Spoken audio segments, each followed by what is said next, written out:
Hi guys. Um, I'm just sitting here in my little office space waiting for Star Citizen to load, which it probably won't. It'll probably glitch out. Happens sometimes because it is, after all, very early alpha access.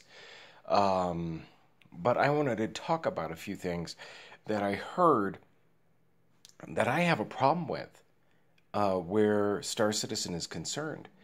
Um, One of which is how you're going to be able to track other ships, whether you're a pirate, search and rescue, salvage, things like that, how you're going to track other ships.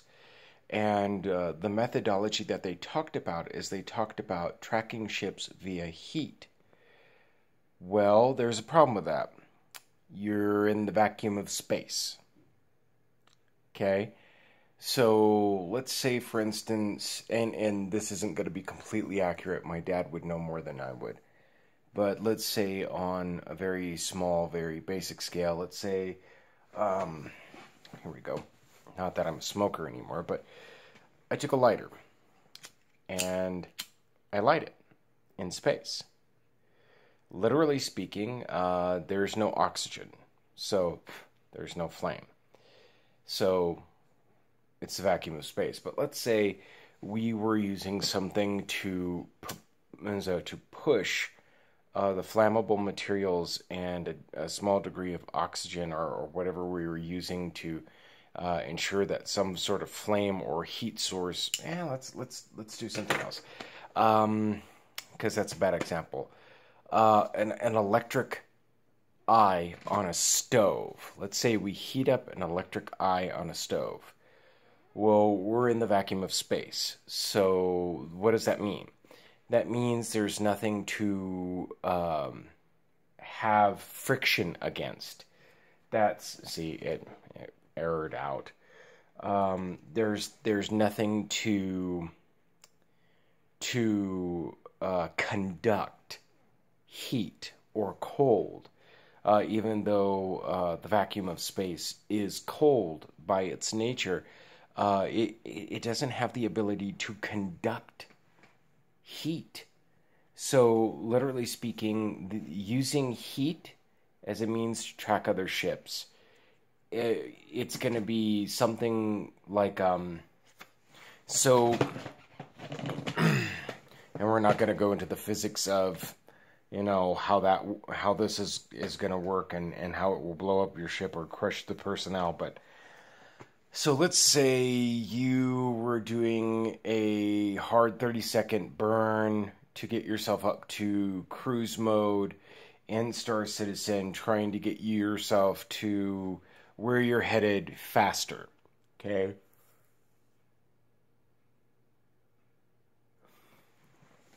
So, first of all, you can't have your engines on the whole time. And the reason why is because A, the consumption of fuel, and B, you're in the vacuum of space. And in the vacuum of space, there is no atmosphere for your ship's hull to have friction against. So there's no resistance. There's nothing to bring you to a stop except for your ship's propulsion system and navigational system. The series of thrusters around your ship meant to allow your ship to pick up and make speed forward and to come to a stop. And the computer attached to that. So a hard 30-second burn to cruise, which would mean once you get to your cruise speed, you stop pushing your ship forward. Your engines and thrusters cut because they're not needed anymore. Because you'll move at that speed nigh indefinitely until your ship meets an object or some material in space, like a nebula or an atmosphere, to have friction against the hull of your ship to slow you down. So, literally speaking, A, you'd have to be looking in the right direction to detect the heat, and B, you would have to be looking in the right time frame to see the 30-second hard burn. And after the 30-second hard burn would be over, there would be nothing to track. And even then, in the vacuum of space, once again, there's nothing to conduct that heat. So how does your sensors pick it up? It would be a plume against a dark background that would happen for a very small period of time and then would be over. And if you weren't looking in the right direction at the right time, you wouldn't see it. Period. So what would work in this instant? And some of y'all out there on YouTube might have a better suggestion than me, but this is my thoughts and feelings on it. In order for your navigational computer to run, it needs to run off of electricity. In order for your engines to operate, there needs to be an electronic signal to those engines, and the computer is responsible for those engines to make them operate appropriately.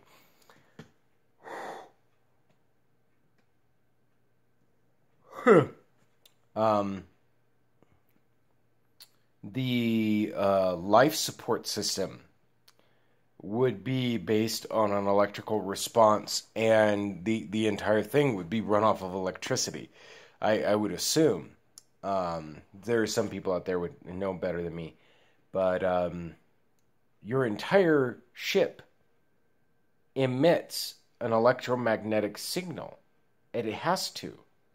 Because in Star Citizen, there are shields. There are shields on your ship, which literally doesn't make sense to me. If there are shields on your ship, then it doesn't matter what your ship looks like, and it could look like anything because there is a shield around your ship to prevent it from being destroyed. So you see these ships that look like they're really heavily armored, and you're like, oh, that looks like a tough ship. And half the time, those ships, like the Aegis Hoplite and the same similar ships in that line in that series with the two little thruster legs coming off of it with the little wings on it. The Aegis Vanguard something or other.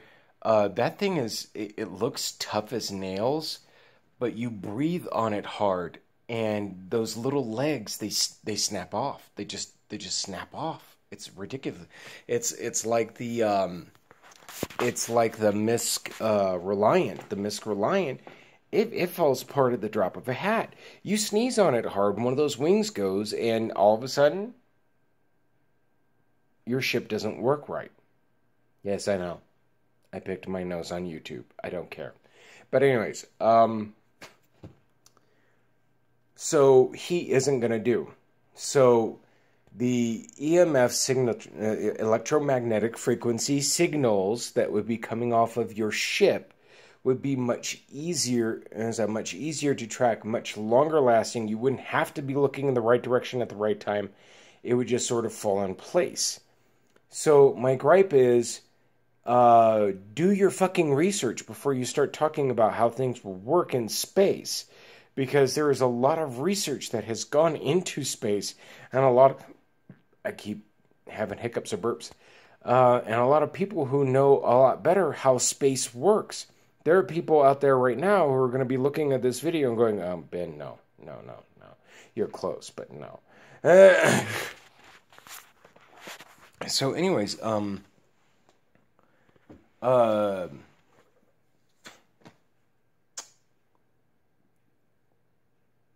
had it. It was right there. For those of you who wonder why I'm so tired, I got a job. This is week 2. I'm on it. I'm a night guard, and I work the graveyard shift. And today is an off day between 2 work days, so I have to stay up for a little bit. Coffee. Coffee is the key. So, you see these ships, and there is something flat missing from them. All of them. Every single one of them. There's something missing from them.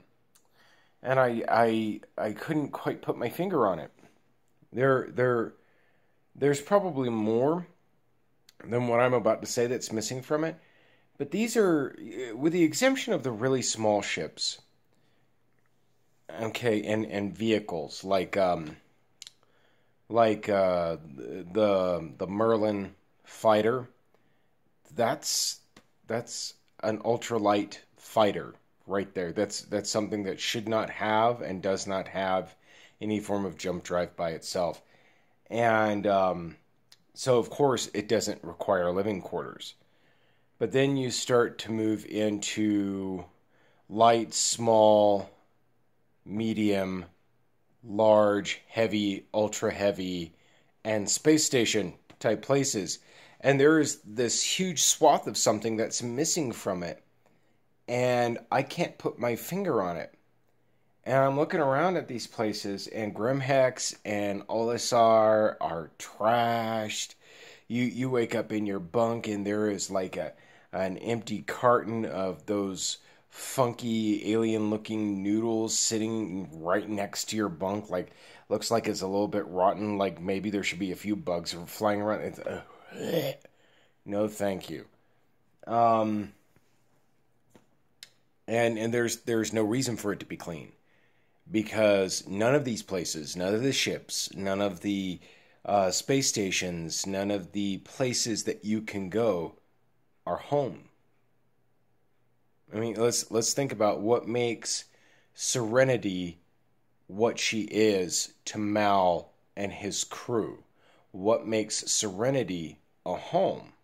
What makes Serenity a home is because A, people live there for long periods of time, okay?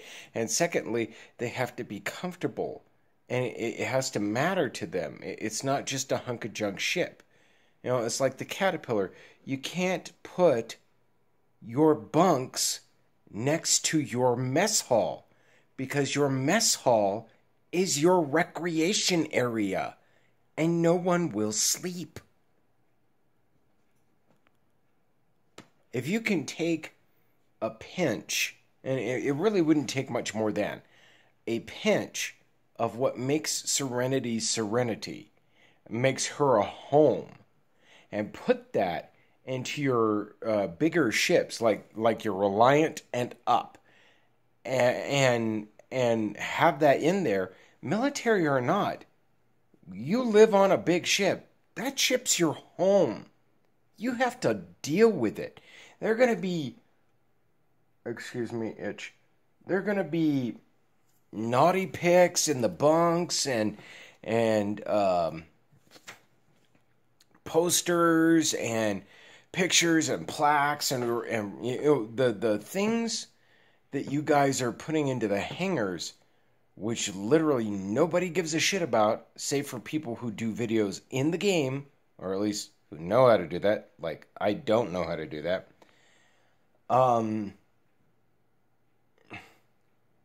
Those decorations belong on your ship.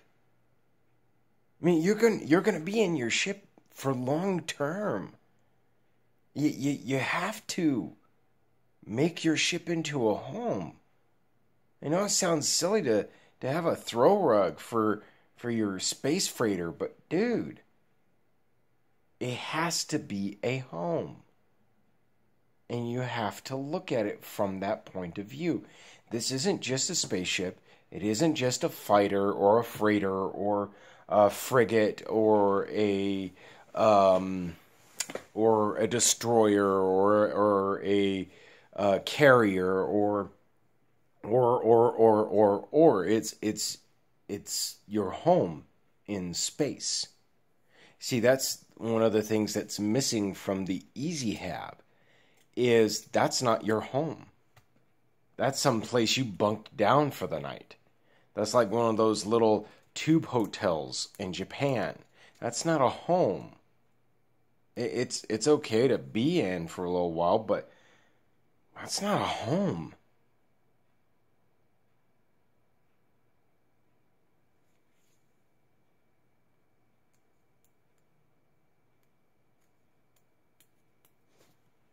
And you guys got to think about that. You can't track heat in space. It doesn't make a lick of sense, nor logistically. You can't be in these ships long term and learn how to survive long term, especially with the kind of persistency that you guys are talking about, without it being a home.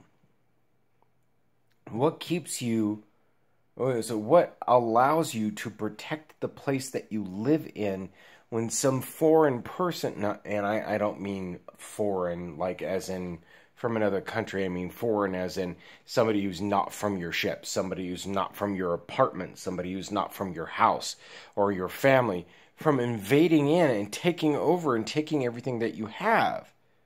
What helps to prevent that from happening is the fact that it's your home. You live there. This is where your family is. This is where the things that matter to you are. This is an extension of you.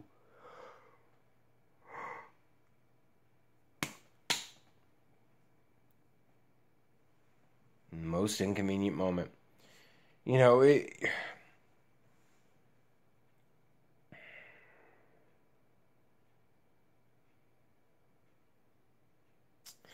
coffee maker. You can't have a kitchen without some form of coffee maker, especially on the Caterpillar. Guys, that is a light cargo freighter. I know most of y'all are looking at that ship like it's one of the biggest ships in the game, but guys, no, no. And the command module does not need to come off of that. And the command module is not arranged correctly. Not everything in this game is going to be a fighter. Okay? Some things in this game are just going to be a freighter, and that's just it. And to be frank, nothing looks quite as good as the Caterpillar does, though it needs quite a bit of work.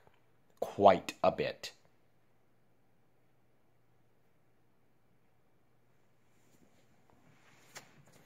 Guys, you need to take a step back and think about what it is that you're making and recognize what the limitations are. There's no G-forces in space because there's not enough gravity, okay? If I am so much as a mile off the atmosphere of the Earth, there's not enough gravity on my body or on the vehicle I'm traversing in to generate G-forces, okay? The closer you are to the Earth, the more G-force possibilities there are. So the way you need to look at it is a lot like the way from some of the lore videos, the way you're treating the green band and the blue band, and you know what's within warm enough conditions that it can be terraformed and humans can live on it, and what's far enough away that it could probably be mined, but humans probably shouldn't live there and stuff like that. It's that same notion. Okay, I just completely lost my train of thought. See, this is what happens when you work the graveyard shift. Your brain turns to putty. Putty. I'm telling you, putty. I'm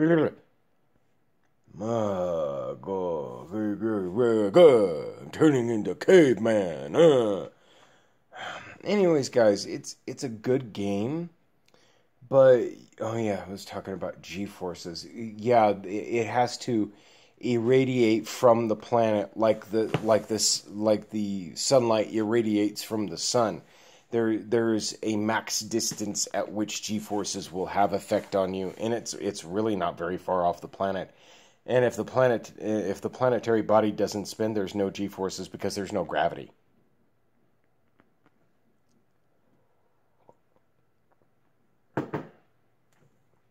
Oh my god.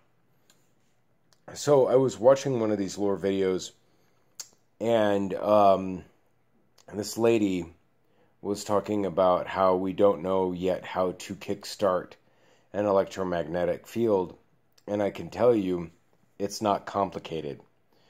I can't remember the name of the system. All I can remember is that there was a planet there that was named a Japanese name for, I think it was Party Planet or something like that. Anyways, Wife City and whatnot. Anyways, and there was a planetoid there that didn't have a core and didn't have the ability to have an electromagnetic field, and so it was really not proper for terraforming. It's not hard to kickstart that sort of a thing. A, you have to have the time. B, the planet has to be completely vacant. And C, you have to have a large enough ship to tractor